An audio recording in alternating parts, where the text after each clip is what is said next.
भारत में एक नया वायरस अपने पैर पसारने में लगा हुआ है, लोगों की लापरवाही को तलाश रहा है। मतलब वक्त रहते अगर जरूरी कदम नहीं उठाया गया, सावधान हम और आप। Let's shift focus to India now. India is witnessing a surge in H3N2 influenza cases. Man who died in Gujarat was undergoing treatment at a hospital and is diagnosed with hypertension and faced difficulty breathing on Friday. India reported 2 deaths in Haryana and Karnataka. एक नए viral infection के कारण गले में दर्द, लगातार खांसी, बुखार, कान में दर्द, शरीर में दर्द, थकान और इसी तरीके के लक्षण जो है वो एक वायरल इन्फेक्शन में प्रतीत हो रहे हैं, जो पूरे भारत में कई वयस्कों और बच्चों को प्रभावित कर रहा है।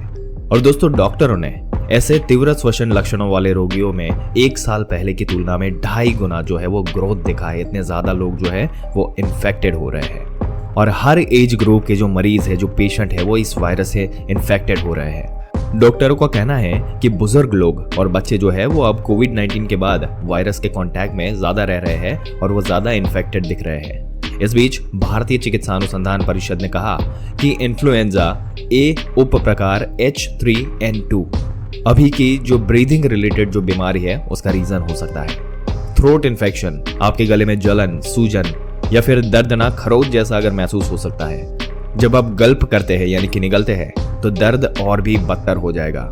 ये गर्दन के अंदर, नाक के पीछे, श्वास नली और ग्रस नली के शीर्ष तक एक खोखली नली होती है और इसलिए दोस्तों थ्रोट इन्फेक्शन को ग्रसनी शोथ भी कहा जाता है। ग्रसनी शोथ जीभ, टॉन्सिल्स और मुंह की छत सहित आसपास के आपके जो एरिया को ये प्रभावित कर सकता है, इन्फेक्टेड कर सकता है। और किसी वायरस के कारण होने वाले थ्रोट इन्फेक्शन को गले में खराश कहा जाता है।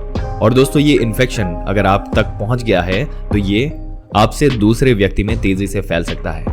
अब सबसे पहले आपको बताते हैं कि थ्रोट इन्फेक्शन के रीजन क्या हो सकते हैं। इसके रीजन अगर आपको बताएं तो ये बैक्टीरियल इन्फेक्शन हो सकता है, पैरासाइटिक इन्फेक्शन हो सकता है, फंगल इन्फेक्शन हो सकता है, वायरल इन्फेक्शन भी हो सकता है जो कि फ्लू या कॉमन कोल्ड से रिलेटेड हो, टॉन्सिल्स इन्फेक्शन भी हो सकता है जिसमें इन्फ्लेमेशन ऑफ द टॉन्सिल्स होता है, सिगरेट या स्मोकिंग की वजह से इन्फेक्शन भी हो सकता है, एलर्जीज इसकी वजह से ये इन्फेक्शन हो सकता है और excessive dryness due to congestion. ये सारे रीजंस हो सकते हैं आपके थ्रोट इन्फेक्शन के पीछे के।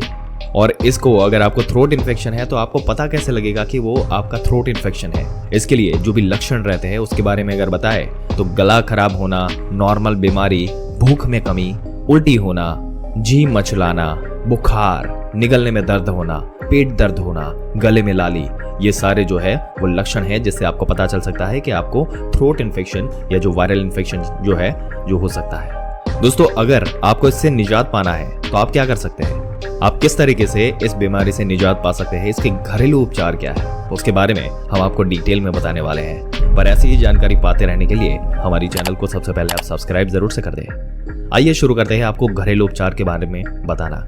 सबसे पहले नंबर पर आता है हनी यानी कि शहद। गले के संक्रमण के लिए शहद सबसे अच्छा घरेलू उपचार हो सकता है।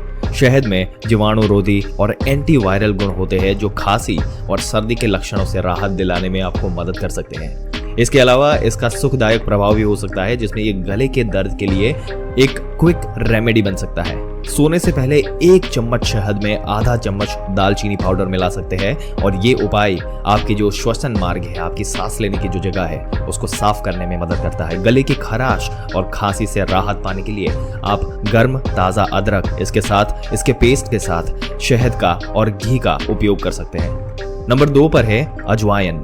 अजवाइन की पत्तियों और बीजों का उपयोग भारतीय खाना पकाने में किया जाता है।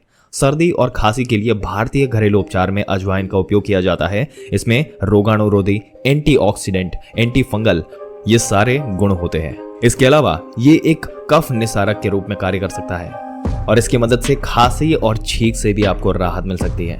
अगर साइंटिफिकली बताया जाए दोस्तों तो अजवाइन के बीज में 2 से 4.4% थाइमोल तेल होता है जिसका उपयोग गले के संक्रमण के लिए किया जा सकता है। गर्म तेल में यानी कि नारियल का तेल आप यूज कर सकते हैं, इसमें कोकोनट ऑयल, जिसमें 2 से 3 चम्मच अजवाइन को कुछ देर के लिए भिगो दें ताकि तेल में सभी पोषक तत्व समा जाए और ठंडा होने पर इस तेल से अपनी छाती, पीठ और नाक की मालिश करें। इसकी मदद से सीने में जमाव को दूर करने में मदद कर सकता है ये। नंबर 3 पर है गार्लिक यानी कि लहसुन। गले के संक्रमण यानी कि थ्रोट इन्फेक्शन के लिए आपको लहसुन का सेवन करना चाहिए। लहसुन में एलिसिन नामक एक यौगिक होता है जो शरीर की प्रतिरक्षा को बढ़ाने और वायरल संक्रमण से लड़ने में मदद कर सकता है। कुछ एक्सपेरिमेंट से पता चला है कि लहसुन में एक एंजाइम एनिजन होता है जो डिफरेंट टाइप्स ऑफ वायरस के खिलाफ एंटीवायरल गतिविधि से जुड़ा हो सकता है। लहसुन की कच्ची कलियां चबाने से थ्रोट इन्फेक्शन के लिए एक अच्छा घरेलू उपचार हो सकता है। लहसुन को सब्जियों और गर्म सूप के साथ ले सकते हैं क्योंकि साबुत लहसुन खाना मुश्किल हो सकता है। नंबर 4 पर है जिंजर यानी कि अदरक। अदरक हर भारतीय रसोई में पाया जा सकता है। अदरक में जिंजेरोन और जिंजरोल्स जैसे यूनिक और एंटिक यौगिक होते हैं जो शरीर में प्रवेश को रोकने के साथ साथ ये आपके शरीर को प्रोटेक्ट करते हैं। ताजा अदरक मानव शोषण वायरस के खिलाफ एंटीवायरल गतिविधि हो सकती है। आप 1 कप पानी में ताजी अदरक की कुछ स्लाइस उबालकर अदरक की चाय बना सकते हैं। इसे 3 से 5 मिनट तक उबलने दें और फिर पानी छान लें। राहत के लिए इस अदरक की चाय को दिन में 2 से 3 बार पी सकते हैं। नंबर 5 पर है पुदीना। दोस्तों, स्टडीज से पता चला है कि पुदीना में एंटीवायरल, एंटीऑक्सीडेंट और जीवाणुरोधी गतिविधियां हो सकती है। इसके अलावा ये रोग प्रतिकारक क्षमता को बढ़ा सकता है जो आपके ब्रीदिंग में जो भी इन्फेक्शंस होते हैं इसे निपटाने में फायदेमंद हो सकता है। और इसके साथ थ्रोट इन्फेक्शन के जो लक्षण है उसको दूर करने के लिए 1 गिलास पानी में कुछ पुदीने की पत्तियां जो है उसको उबाल सकते हैं। इस गुनगुने पानी का उपयोग आप गरारे करने के लिए यूज कर सकते हैं। आप इसके धुएं को भी नाक से सांस लेते वक्त अंदर ले सकते हैं। नाक की भीड़ में ये मदद कर सकता है आपको। नंबर 6 पर है हल्दी। इसमें भी दोस्तों स्टडीज से, अगर साइंटिफिक लैंग्वेज में बताया जाए तो स्टडीज से पता चला है कि हल्दी, इसका मनुष्यों पर कोई विषाक्त प्रभाव नहीं पड़ता, यानी कि ये साइड इफेक्ट नहीं करता। हल्दी में कर्क्यूमिनोइड नामक पॉलीफेनॉल होता है जिसमें एंटीवायरल, एंटी इन्फ्लेमेटरी, एंटीऑक्सीडेंट और एंटी फंगल जो है वो गुण हो सकते हैं। हल्दी वाला दूध गले के दर्द के प्रभावी उपचारों में एक जो है वो बहुत ही इंपॉर्टेंट रोल निभा सकता है। गर्म दूध में थोड़ा सा हल्दी पाउडर डालकर इसे अच्छे से आपको मिलाना है और दिन में 2 से 3 बार पीना है। ये वायरल संक्रमण यानी कि वायरल जो बीमारी है इसके लक्षणों को रोकने और राहत देने के लिए आपकी रोग प्रतिकारक क्षमता को बढ़ावा देगा। नंबर 7 पर है ब्लैक पेपर। काली मिर्च एक पारंपरिक भारतीय मसाला है दोस्तों। इसमें क्वेरसेटिन होता है जो सर्दी और खांसी के लक्षणों के प्रबंधन के लिए जो है वो प्रतिरक्षा बढ़ाने का काम करता है। इसमें एंटीवायरल, जीवाणुरोधी और कफ को खत्म करने या फिर कफ के जमाव को तोड़ने में ये मदद कर सकता है। ये नाक और साइनस में जो भी कफ जमा है इससे राहत दिला सकता है। आपको बस इतना करना है कि थोड़ा गर्म पानी लेना है, उसमें थोड़ा सा काली मिर्च पाउडर मिलाना है और अच्छी तरह से मिक्स करके इसको घूंट घूंट करके धीरे धीरे पीना है। नंबर 8 पर है तुलसी। तुलसी या तुलसी एक सुगंधित आयुर्वेदिक जड़ी बूटी है दोस्तों। आयुर्वेदिक चिकित्सा प्रणाली में तुलसी को प्रकृति की जननी और जड़ी बूटियों की रानी कहा जाता है।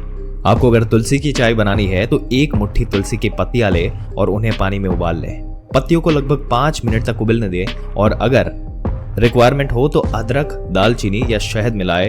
ये दर्द को कम करने के लिए इस चाय को दिन में 2 बार पी सकते हैं। दोस्तों, आपके क्या विचार है ये वायरल इन्फेक्शन के बारे में? और इन्फेक्शन से आपको अगर बचना है तो जो ये होम रेमेडीज है उसका उपचार, जो कि हर एक चीज हमारे किचन में ही अवेलेबल है जिसका यूज करके हम क्योर हो सकते हैं, इसके बारे में अपने विचार हमें कमेंट करके जरूर से बताइएगा। और ऐसी जानकारी पाते रहने के लिए हमारी चैनल को सब्सक्राइब करके बेल आइकन जरूर से दबा दें।